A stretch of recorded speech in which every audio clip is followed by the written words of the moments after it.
We've got Rangers, we've got Panthers, we've got an Eastern Conference final rematch, and we're breaking it all down on today's episode of Locked On New York Rangers in a special crossover edition with Armando Velez from Locked On Panthers. You're Locked On the New York Rangers, your daily podcast on the New York Rangers. Part of the Locked On Podcast Network, your team every day. Welcome back, Blue Shirts fans, to episode number 1167 of the Locked On New York Rangers podcast. I'm your host, John Chick. Just want to thank you guys, as always, for making Locked On New York Rangers your first listen every day. We are free and available on all platforms, including YouTube. And today's episode of Locked On New York Rangers is brought to you by Gametime. Download the Gametime app, create an account, and use code LOCKEDONNHL for $20 off your first purchase. And we are, of course, part of the Locked On Podcast Network, your team every day. So yeah, very special crossover edition here for you guys today, teaming up once again with Mr. Armando Velez of Locked On Florida Panthers, just talking about everything having to do with the Rangers and the Panthers, the mostly strong starts for both teams so far this season. Going to reminisce a little bit about what was an edge of your seat playoff matchup between these two teams last season, and just breaking down this matchup and making some predictions, having some fun, talking some Ranger and Panther hockey. Enjoy. All right, and so let's go ahead and kick off this special crossover edition here of Locked On New York Rangers and Locked On Florida Panthers. This is John Chick with Locked On New York Rangers, joined by my good friend Armando Velez of Locked On Florida Panthers. And Armando, we were talking, for a couple minutes before we hit record here, but I got to do this on air. Huge congratulations to you and your team for not only beating the Rangers in the conference final last year, but also going on to win the Stanley Cup in very exciting fashion. So, man, it's been a while for me. It's been more than 30 years now since I saw my team get to do that. So, I mean, man, both as a podcaster and as a fan, what's that moment like for you when the clock runs out in Game 7 against the Oilers? I've heard more congratulations on the Florida Panthers winning the Stanley Cup on the Locked On Network than we did in the draft. Just days after they won, I remember just looking forward to it, and then none of the front office people were congratulating the Panthers after everyone did it for the Vegas Golden Knights the previous year. But yeah, it's been great. I mean, 30 years in the making for the Panthers. I mean, they came into existence the year I was born. So it just when you think of everything that the Panthers have gone through with changing locations from Dade to Broward, and then ownership change, rumors about relocating, the vote that they had to go through Broward County back in 2015, the 5-3 vote for the Panthers to stay. And now after the Stanley Cup run, the Panthers had a unanimous vote with the Broward County Commissioners to stay with in South Florida, which they're going to have two different opt-ins for at least different blocks of 5 years. So the Panthers, at least until the 2040s, they're going to be in South Florida. And that's what really winning a Stanley Cup, and also along with the Violas paying off the remaining part of the debt.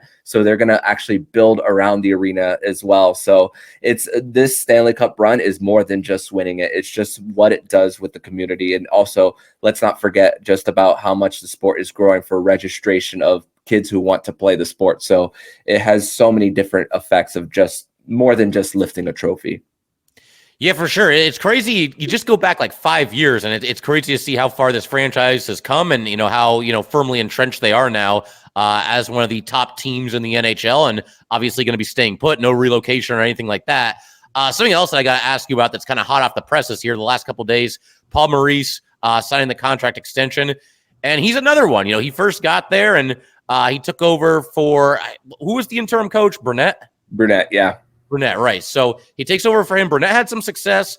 Paul Maurice, initially, the team struggled. They squeak into the playoffs. They make it to the finals and lose. But then this past year, they make it to the finals and they win. So obviously, he was getting mixed reviews when he first got there from Panther fans. But man, I mean, he just won the Stanley Cup. I got to be thinking that you and most Panther fans, you got to be feeling pretty good about this extension, correct? Yeah, and this is, and like I said on yesterday's show, it wasn't really something that we were just wondering in the air of whether he was going to or not. It was just about, okay, just get through. That he was going to be in the last year of his deal, and then right before the game, the against the Minnesota Wild, there's an extension, and it's just, but doesn't come as a surprise. But when you win a Stanley Cup and you know that players already locked up, you already have the leader at the top for the Panthers that is going to be there, and that really also speaks to players outside of the organization whose contract might be expiring, and they see that not only the players are there but the coaches there. So it also signals that it's a nucleus that's gonna remain together. So that's the great thing about that, and especially with the chance to do it again. Yeah, it's funny how those contract extensions can really kind of just pop up out of nowhere. I'm kind of hoping that we get one for Igor Shesterkin, sooner rather than later, preferably. That's something that maybe we can dive into a little bit later in today's show. But I want to go back to last year because obviously this is a rematch from the Eastern Conference Final.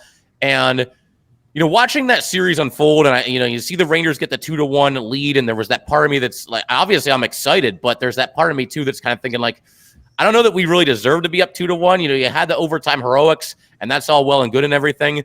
But I mean, when you kind of looked at the way that series was unfolding, and when you looked ahead to Game 4, I've never been in a situation, Armando, where my team was leading a playoff series, and yet I still felt like it was a must-win game. Like to me, Game 4, it was like we have to take complete control of this series right now, or it could very easily go in the other direction. And lo and behold, of course, the Panthers win 3 in a row.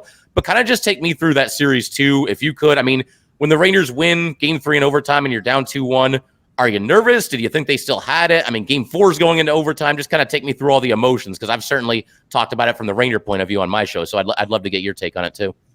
It's funny because when you think of Game 2 for the Panthers Rangers at MSG, the Panthers had control most of that game, and then once overtime hit, the Rangers took control. But then in Game 3, it was the Panthers mostly in control, did it in overtime, and then one faceoff and one missed assignment had Alex Wennberg redirect that puck into the net. If you break down that play, Sam Bennett was still hurt, so the positioning of him and Evan Rodriguez on that draw created a little bit of confusion that led to Alex Wennberg being open there.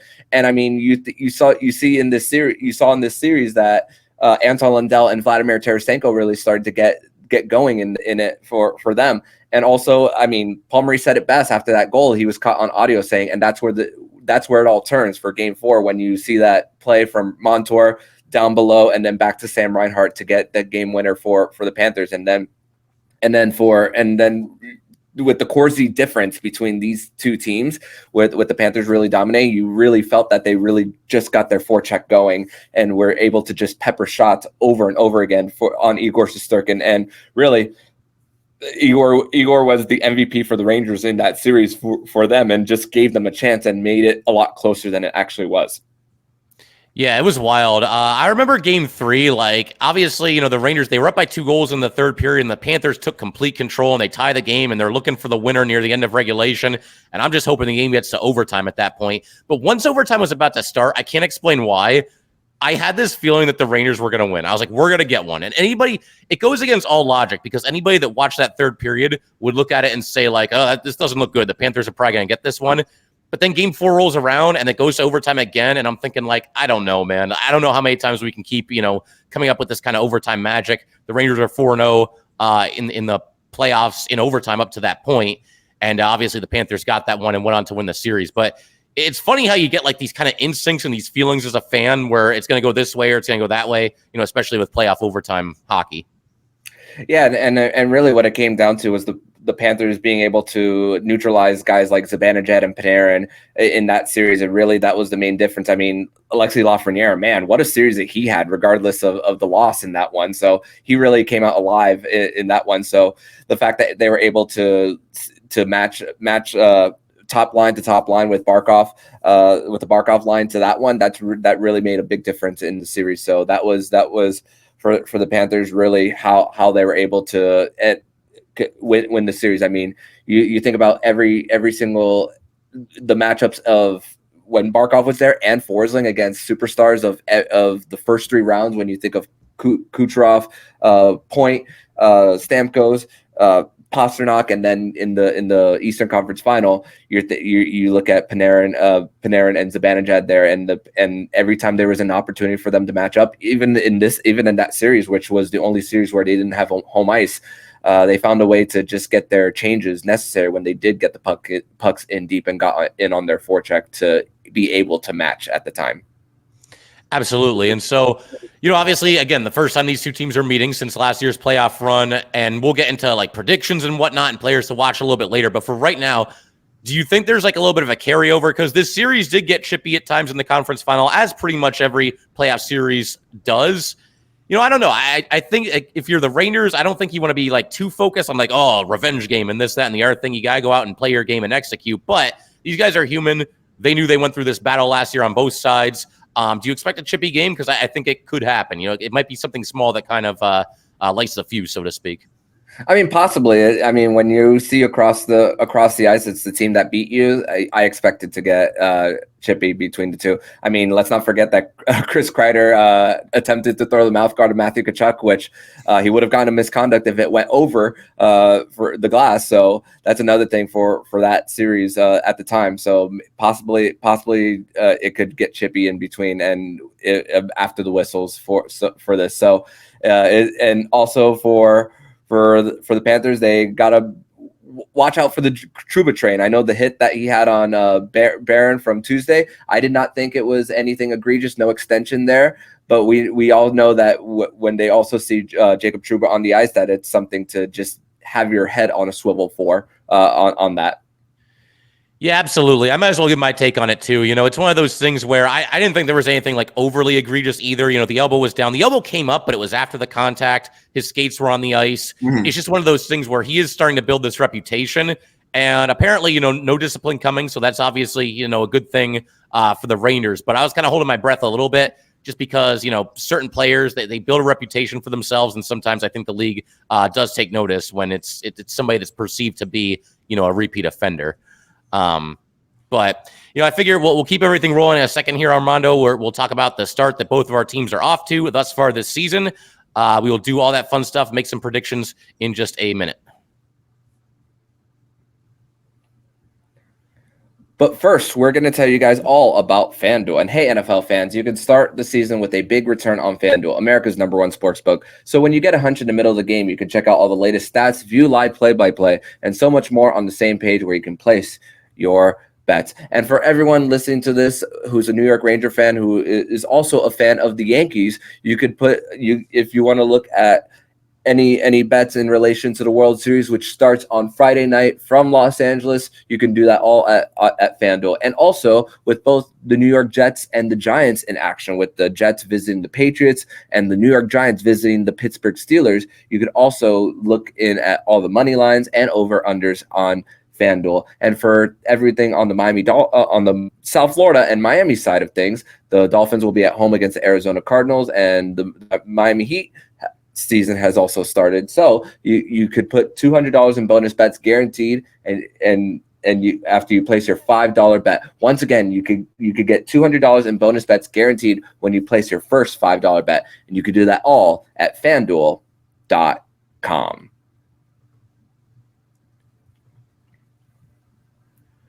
All right, so we'll go ahead and keep everything rolling here on this very special crossover edition of Locked On Rangers and Locked On Panthers. And Armando, obviously both teams off to, a solid start this season. Rangers at 5-0-1, the Panthers at 4-3-1. How does everything look in general? It seems like they've, at least avoided the dreaded Stanley Cup hangover. And obviously this is a team that I think a lot of people figure is in a great position to make another deep run. Didn't lose anybody too significant as far as like free agency or anything. So just your thoughts on how it's going so far overall, for this Panther team early in the season here.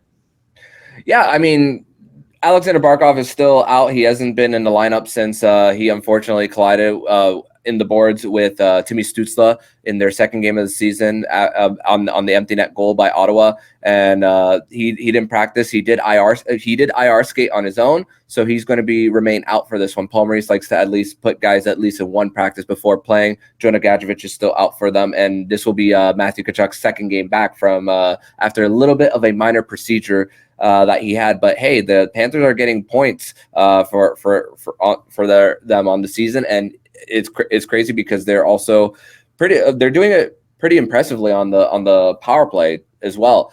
Sam Bennett leads the team in power play goals. He has 5 goals on the season.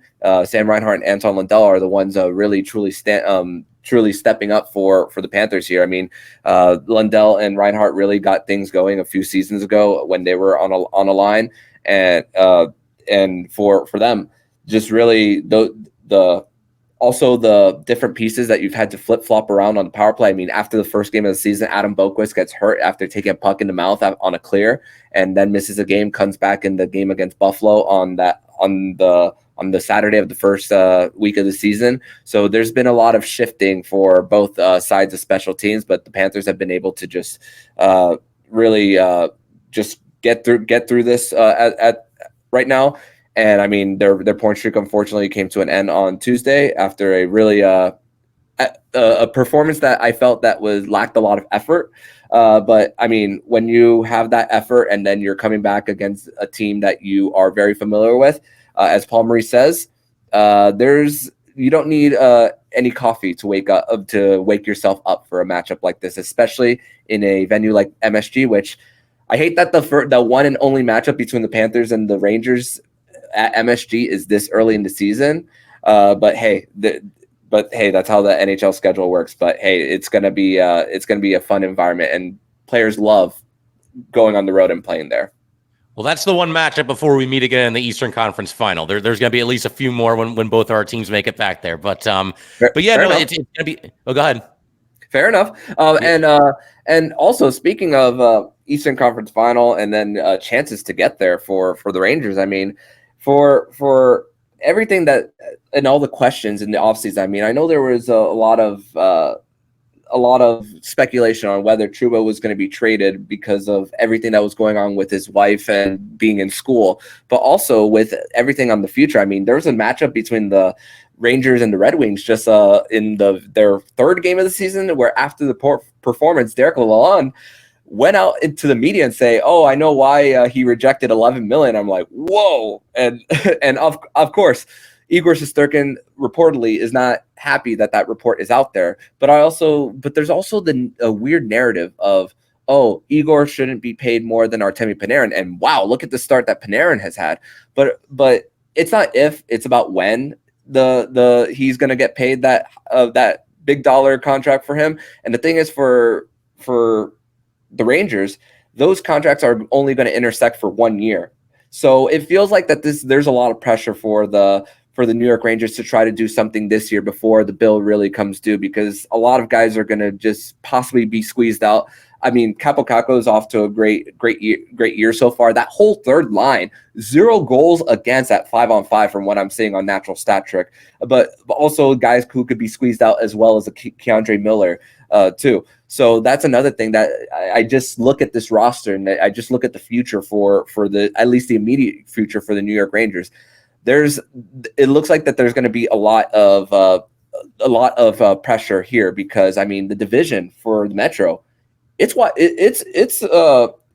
chance that they could win the division again, because Carolina, there's questions there. Obviously, Washington improved. New Jersey was expected to get back here. This might be Philly's real rebuild year. Pittsburgh can't can't make stops in their own end. So there's a big chance that whoever wins the Metro might be the number 1 seed in the Eastern Conference once again. Yeah, it's entirely possible. And, as it pertains to, this being, we saw Jacob Trouba, all the drama with him in the offseason. Then you've got all the stuff with Igor Shesterkin as well. And it wouldn't be a real New York Ranger offseason if there wasn't at least some drama to it. As far as Igor Shesterkin, rejecting that offer, I see both sides of it, because Igor Shesterkin, now that seems like a generous offer, making him the highest paid player at his position in the history of the sport. So I can understand the fans being a little bit upset with him, maybe even calling him a little bit greedy. I mean, the fans have every right to feel that way. By that same token, though, something that I've talked about on my show, Igor Shesterkin, he can play it any way he wants as well. He's got that right on top of, the fans feeling how they want to feel. He can do it the way that he wants to do it.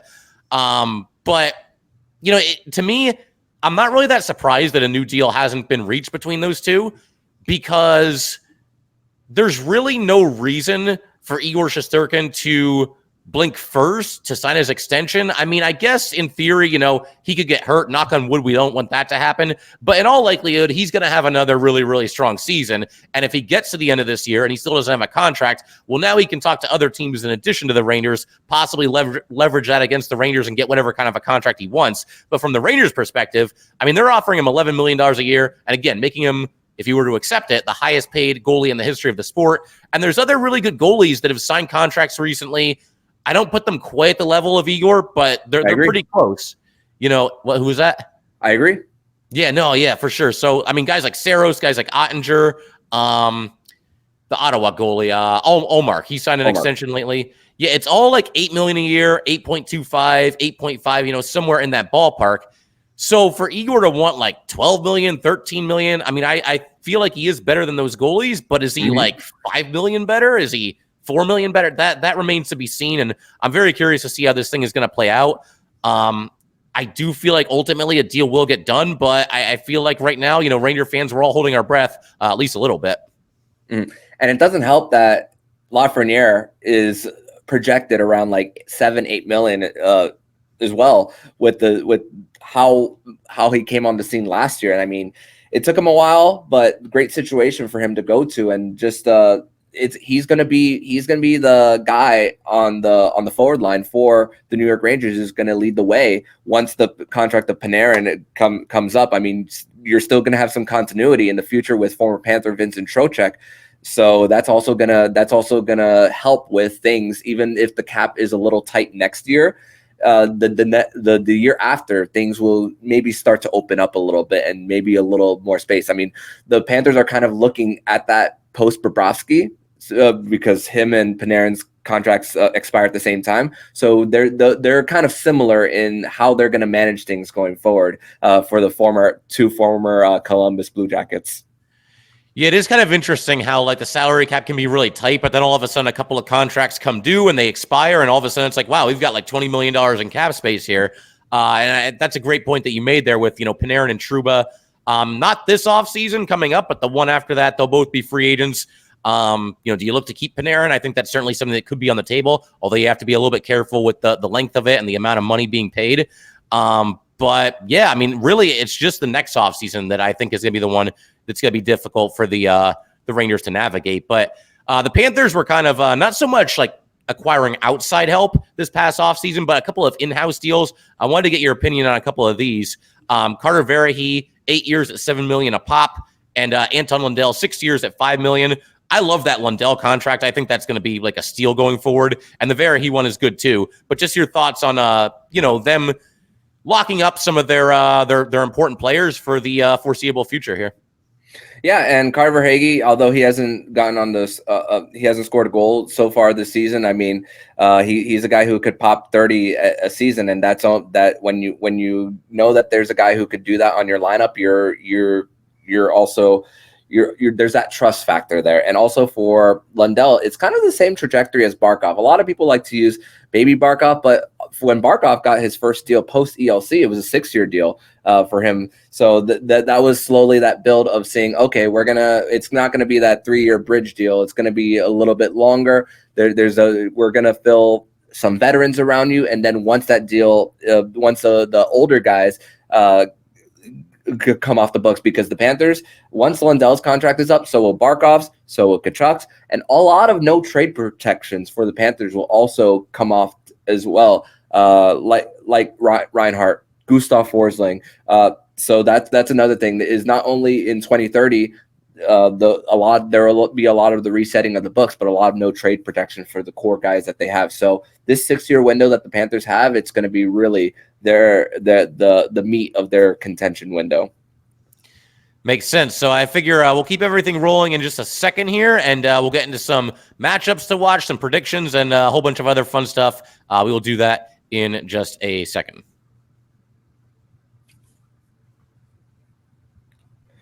But first, we're going to tell you guys all about Gametime. And Gametime has a new feature called Gametime Picks that makes getting tickets for your favorite live events even easier. And the Gametime Picks, the curation makes it easier to save more on sports, concert, comedy, theater, and more. And the seat views, you can get a panoramic view from your seat in the app before you buy. It's the lowest price guarantee, or Gametime will credit you 110% of the difference. Download the Gametime app, create an account, and use code LOCKEDONNHL for $20 off your first purchase. Terms apply.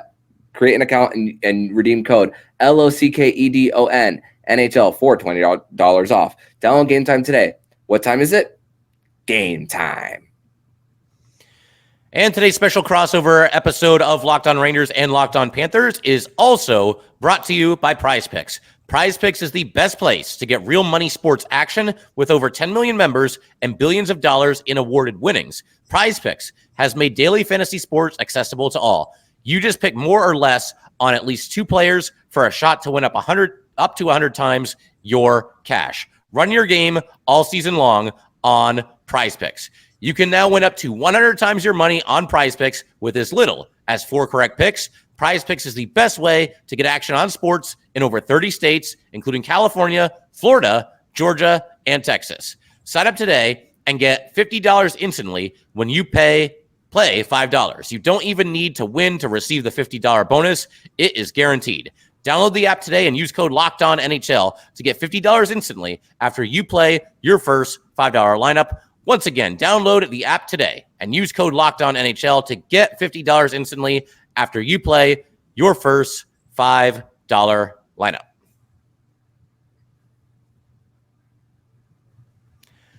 All right, so we'll keep everything rolling here on this very special crossover edition here. And Armando, somebody I got to ask you about. He's off to a fantastic start this season. Obviously had a huge hand in the Panthers, ultimately completing the journey last year. Reinhart, he's been fantastic. 5 goals and 7 assists in 12 games. What are you seeing from him so far this season? What's the key to his success? Just creating plays and also just getting back to that net front that he's always on for him, and just knowing that Barkov is out, that he's a reliable two-way player that's going to play in all situations for the Panthers. So along with adding that on the score sheet, I mean, it's crazy to think that just 2 seasons ago it took him 10 plus games to get his first goal of the season, which he got 2 goals against the Anaheim Ducks on a West Coast trip back in the 2022-23 season. But also for him able to just knowing that guys were out of the lineup, and the fact that the new contract for him wasn't going to hold him back from continuing to play his style of game for the Florida Panthers. So that's a thing for the Panthers there. But for this one, I also want to ask you just about that third line that, as mentioned earlier, for the New York Rangers, Will Cuylle, Filip, and Kakko. I mentioned 0 goals against for them, but also the top 4 D for the New York Rangers has been the key for this matchup. I mean, both pairs have an expected goals percentage of over 58. The top pair of Miller and Adam Fox is over 70% on the season. But so it's not just Igor Shesterkin carrying the load for them. The stat sheet might say Panarin might be the leading point getter, and there might be a wide gap, but it doesn't tell the whole story on just how well that third line is playing for the New York Rangers. Yeah, the third line really basically just kind of hit the ground running this season. And, people were kind of joking on social media, but honestly, it's only a half joke that the Mika Zibanejad line with Kreider and Smith, which is often kind of listed and seen as the Rangers' top line, even though the top line is really the Panarin line. But people were kind of joking like, well, they're down to the third line now. And it's a little bit of an exaggeration, but with how well that third line is played, it's really not much of one. I talked about them extensively in our last episode because for a while there, they're playing great hockey. They're dominating possession. As you mentioned, they have not given up a goal against while they've been on the ice the entire season, which is fantastic. It feels like they spend the entirety of their shift in the offensive zone, multiple times per game. And the only kind of bummer was that they weren't really getting rewarded with a ton of goals. I mean, a couple here and there, Chytil had 1 or 2. Kakko, not until this last game did he get his first goal of the season. And Cuylle, I think, had like 1 or 2 as well. But man, they went off in this last one. And it's funny because the episode before that, I joked that maybe they'll combine for 6 points and then I'll finally have some time to talk about them a little bit extensively. They combined for 8 points. They've been awesome. And it's just a lot of fun to see. I mean, Filip, that alone is an awesome story because he dealt with all the concussions last year, only played 10 regular season games, got back for a handful of playoff games at the end there. Just the fact that he got back on the ice was amazing. And you just got to keep your fingers crossed with him that, he can stay healthy. And obviously the concussion, that's 100% no fault of his own. But, I said coming into the season, this dude is the ultimate X factor for the New York Rangers. And then Will Cuylle, kind of known for being more of a hard hitter, but he's got more to offer offensively, I think. And we're starting to see some of that from him. And Kakko, strong defensive forward, But in terms of like being the number 2 overall pick, the offensive numbers haven't quite, reached those levels. So it's interesting. All three of these guys are at kind of a unique point in their career. I think all three of them kind of need each other right now. And they've been awesome. I mean, these guys are hungry and they're going out there, they're getting after it. And Armando, man, I mean, your team just won the cup. You know that you need to be able to roll 4 lines, and you need to feel good about everybody that you're putting on the ice. You can't just rely on like 2 or 3 superstars to carry you. So seeing this line play this well this early, hopefully it's a sign of what's to come. And hopefully, this is the strongest version of this third line that we've seen in some time here. Yeah, and the Panthers are going to have to match it up with their third line in Jesper Boquist, and along with Mackie Samoskevich and Evan Rodriguez for them, and also for that, it's been a little bit of a shuffle for them, and with Mackie Samoskevich, this is his first real full NHL season that he's likely going to get, and how he's able to use his hands and also create some deception, and also how he skates around in zone, and also how he goes north south. It's going to be an interesting matchup for this matchup for as these two teams get together. But let's go to our important matchups and predictions for this Eastern Conference final matchup. One thing that the Panthers really did well was when they got the pucks deep, especially when I forget who Keandre Miller was paired with during the playoffs last year. He wasn't paired with Adam Fox. I believe he was paired with Trouba. It depends what part of the playoffs. I think for the Panther series, he was back to Trouba. It was Schneider earlier in the playoffs, but I think it was usually Trouba. Yeah. So I felt like every time it was Jacob Trouba or Keandre Miller, when the Panthers got the pucks deep, the Panthers, when they were able to force turnovers and get their active sticks, that's really when they really truly made a lot of their off-script goals. There was one goal where Trouba went for a hip check, and then the Panthers finished on a breakaway after that once they gained the zone. So that's really a big key for me with the Panthers, and in order to just get the higher percentage shots on Igor Shesterkin, because you got to get a lot of shot volume on Igor, which I'm seeing that the New York Rangers, their Corsi percentage is just under 51%. I mean, the Panthers, they're 53%, and they still found a way to lose against the Minnesota Wild, who theirs is under 47. So that's another thing that for the Panthers, they need to find a way to pepper those shots, gain the zone, and also take away the net front, because we know that Chris Kreider can be a little bit of a pest there, and also what Kreider can also do shorthanded. So that's nothing to sniff at.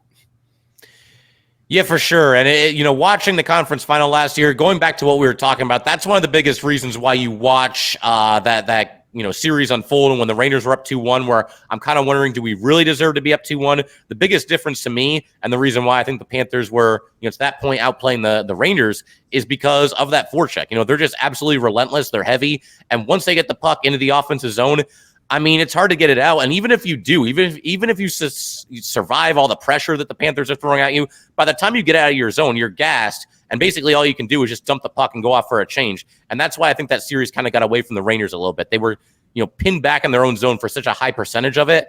It almost feels like, the Panthers, they're just kind of leaning on you until you fall over. And that's, what ultimately happened in that series. And I'm sure they'll look to do something similar. I'm definitely going to be keeping an eye from my team on Mika Zibanejad in this game too, because, he's had a great career. He's been a great Ranger. He does come under fire from Ranger fans sometimes, though. You look at his numbers right now, it looks fine. 2 goals and 4 assists in 6 games. You'll take that. But I think one of the reasons why Ranger fans occasionally get upset with him is that he doesn't, when they're playing an elite team like the Panthers and he's got to go up against, Reinhart or Bennett or whoever it might be, there's times where he kind of fades into the background a little bit. And, so for that reason, I'm looking for him to hopefully have a big game and kind of answer his critics in that way in this game. Yeah, and I'm seeing no power play goals from Mika Zibanejad, and we know what he can do from that bumper position on the power play. Artemi Panarin from the left side, when you go cross ice on a one-timer, I'm seeing he has 3 power play goals on the year, 5 power play points total. So that's another thing for that the Panthers really need to look out for. And I mean, the fact that the Rangers are also doing this on not only even strength, but also they're 6th in the NHL on the power play, 7th on the penalty kill. So that's just outstanding for what they're doing so far in this season. So those are two guys that the Panthers really need to at least hone in on. And of course, Adam Fox, who can quarterback a power play, which a lot of people, I feel like, even though Adam Fox plays in a big market like New York, I feel like because there's Cale Makar in the West Coast and Fox isn't as flashy, I feel like the conversation with Fox doesn't get spoken about so much as much as it should. Yeah, I would agree with that. You know, he's one of those players that I think at times you can take for granted a little bit, and then you look at the box score after, and it's like, oh, Adam Fox had 3 assists in this game, not to mention playing great defense. He defends odd man rushes, I think, about as good as any defenseman in the league. He's been awesome, and it's been interesting to see him play with K'Andre Miller.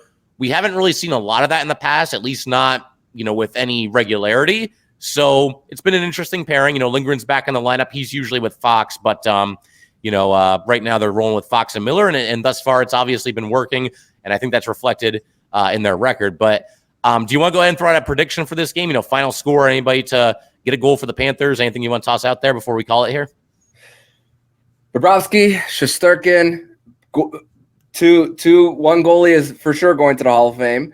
Igor Shesterkin is on track for that. And I think it's going to be a low-scoring game. I'm going to say Panthers pull out a road win because, this is the start of 2 straight weeks away from Sunrise with the New York trip of facing all 3 teams and then going to Finland for the Global Series against the Dallas Stars. So the Panthers really need to go out to a great start. So I'm going to say a 2-1 victory. It's not going to be easy because the Rangers, they have not scored less than 4 goals this season, but also the Panthers have not given up less than 3. So I'm gonna go a little bit different. But who knows? I could be old takes exposed after tomorrow's game. So who knows? Yeah, I think this is one of those games where, despite those stats that you just mentioned, the Rangers scoring a lot of goals, the Panthers giving up a lot of goals, and the Panthers scoring a lot of goals in some instances as well. It does feel like this is a game that's going to kind of take on a little bit of a playoff feel to it. And on top of that, you've got 2 world-class goalies in net. So I'm going to say 3-2 Rangers. And as far as somebody to score in this game, I'm going to say Riley Smith. Smith has really begun to click with Mika and Kreider. He seems to be building chemistry with them over the last handful of games here and coming off of a really strong couple of games in Toronto and in Montreal. So big game player throughout his career. He's produced in the playoffs. He's obviously a former Stanley Cup champion. I think he's going to come through with a big goal for the Rangers in this game. He scored in the last one, and if you're a Ranger fan, hopefully he can do it again. But we shall see. Yeah, and it's going to be another exciting matchup as hopefully this is the first of a really good start to a road trip. As the Panthers, thankfully, the way the schedule is structured, they'll get a lot of those home games later on in the season, and it'll help them in their chances to once again win the Atlantic Division. All right, so big thanks to Mr. Armando Velez from Locked On Florida Panthers for teaming up for this very special crossover edition here today. Huge thanks to you guys, as always, for supporting the show. Enjoy the game tonight. Obviously, a highly anticipated early season matchup between the 2 Eastern Conference finalists from last season. But that will do it for today, guys. Once again, if you would like to get in touch with this podcast, please send an email to lockedonnyrangers@gmail.com. Once again, that is lockedonnyrangers@gmail.com. Definitely give us a follow on Twitter as well, @LO_NY_Rangers. Once again, that is @LO_NY_Rangers. And definitely subscribe to Locked On New York Rangers YouTube channel. Thanks again, guys. I will see you next time.